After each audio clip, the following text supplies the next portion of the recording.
Hello everyone, welcome to Indian Express explain daily prelims analysis dated August 13 2024। पहला article जो है ये है तुंगभद्रा का जो डैम गेट है उसमें से एक गेट जो है ये टूट गया था, जिसकी वजह से ओवरफ्लो के चांसेस हैं, फ्लड के चांसेस हैं इस एरिया में। तो डायरेक्ट मैप से डिस्कस करते हैं। हमारे लिए तो तुंगभद्रा रिवर जो है ये इंपॉर्टेंट है। अब तुंगभद्रा रिवर जो है ये न्यूज़ में है, क्यों? क्योंकि इस पर एक डैम है तुंगभद्रा डैम, या इसको पंपा सागर डैम भी बोलते हैं। इसका एक गेट जो है वो टूट गया था डैम का, तो यहाँ के फ्लड के चांसेस बन गए हैं। ठीक, तो अब देख लेते हैं इसका स्टैटिक पार्ट। ये बनती किससे है? तुंग और भद्र रिवर, जिनका ओरिजिन होता है वेस्टर्न घाट के ईस्टर्न स्लोप्स में। ठीक है, इनका ओरिजिन होता है, ये मिलते हैं यहाँ पे शिमोगा डिस्ट्रिक्ट में। शिमोगा डिस्ट्रिक्ट कहाँ पे है? कर्नाटका में। तो ये मिलकर बनाती है तुंगभद्रा रिवर। और तुंगभद्रा रिवर जो है लार्जेस्ट ट्रिब्यूटरी है कृष्णा रिवर की, ये जो कृष्णा रिवर है। अब कृष्णा रिवर का ओरिजिन कहाँ होता है? महाबलेश्वर में। ऐसे याद कर लो, कृष्ण जो थे महाबली थे, तो महाबलेश्वर में इनका ओरिजिन होता है। वेस्टर्न घाट्स में ये भी है। और ये मीट कहाँ करती है कृष्णा रिवर को? ये कृष्णा रिवर को मीट करती है यहाँ पे। ये एरिया है आंध्र प्रदेश के मंगलेश्वरम में।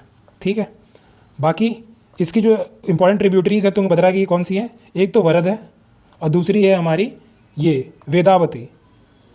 बाकी आप देखो एंशियंट में कुछ इसका इंपॉर्टेंट है, जैसे रामायण में इसको बुलाया गया है पंपा रिवर,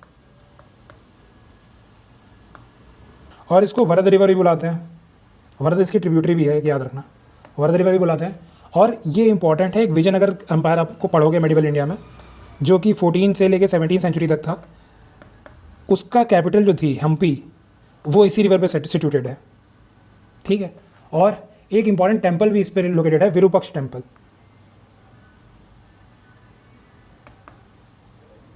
बस इतना बहुत है। अब कुछ डैम देख लेते हैं तुंगभद्रा पे, और कौन कौन से डैम है। तो देखो, एक है तुंगा अनिकट डैम। देखो टुंग लिखा है तो ये तुंगा तुंगा हो गया। ठीक है, एक भद्रा डैम है, और ये बताई दिया, तुंगभद्रा डैम बताई दिया मैंने। और एक है हमारा हेमावती डैम। 4 डैम ये हो गए।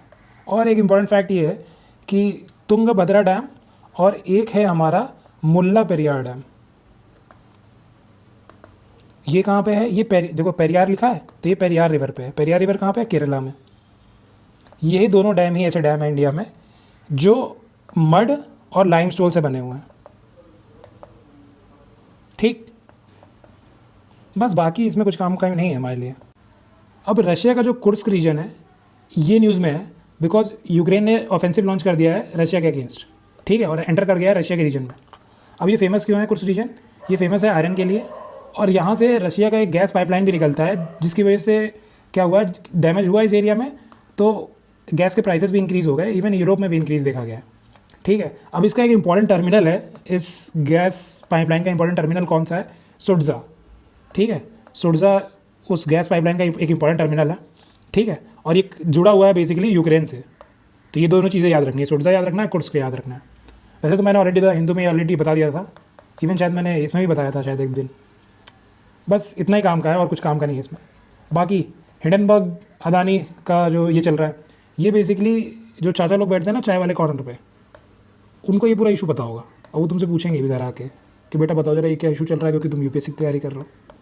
तो हमारे लिए इशू जानना काम का नहीं है। हाँ मे बी इंटरव्यूज़ देकर ना कि हाँ ये क्या इशू था, बट इशू पूरा नहीं जानना है। बस इसमें जानना है कि जो हिंडनबर्ग रिसर्च जो ये है, ये बेसिकली एक शॉर्ट सेलर था। तो हमारे लिए इंपॉर्टेंट क्या हो जाता है? शॉर्ट सेलिंग क्या होता है? ये स्टॉक मार्केट से रिलेटेड एक टर्म है, शॉर्ट सेलिंग, ये समझते हैं। अब हिंडनबर्ग अडानी शो में एक टर्म इंपॉर्टेंट न्यूज़ में आया, जो है शॉर्ट सेलिंग। इसे प्रीलिम्स के लिए समझते हैं। अब मान लो मेरे फ्रेंड ने 10 लाख की कार खरीदी है नहीं, एंड आई रिक्वेस्ट हिम कि यार 6 महीने के लिए मुझे एक कार दे दे अपनी। ठीक है, अब दोस्ती का एक अनसेट रूल होता है कि धोखा देना है, तो धोखा दिया, और मैंने क्या किया, इसकी कार को सेल कर दिया। अब क्योंकि नई कार है तो मान लो 10 लाख में मैंने इसे सेल कर दिया। एंड देन 6 महीने बाद, क्योंकि ये कार अब पुरानी हो गई है, तो मैंने इसे वापस बाय कर लिया 9.5 लाख में, क्योंकि अब पुरानी हो गई तो सस्ती हो गई। अब 50,000 जो मार्जिन बचाना, ये मेरा हो गया, और मैंने कार वापस कर दी अपने दोस्त को। बस यही सेम प्रिंसिपल हमें लगाना है स्टॉक मार्केट में। ठीक है, कि कोई ऐसा स्टॉक जो कि हमने बोरो किया किसी और से, उसको हम क्या करते हैं, उसको हम हाईयर प्राइस पे सेल करते हैं, और देन लेटर जब उसका प्राइस गिर जाता है तब हम उसे बाय करके जिससे हमने बोरो किया था उसको रिटर्न कर देते हैं। तो फॉलिंग प्राइसेस से हमें फ़ायदा हुआ, और इसी स्ट्रैटेजी को बोलते हैं शॉर्ट सेलिंग। बेसिकली ये हेज फंड ज़्यादा करते हैं ये सब चीज़ें, क्योंकि इसमें प्रॉफिट अच्छा होता है।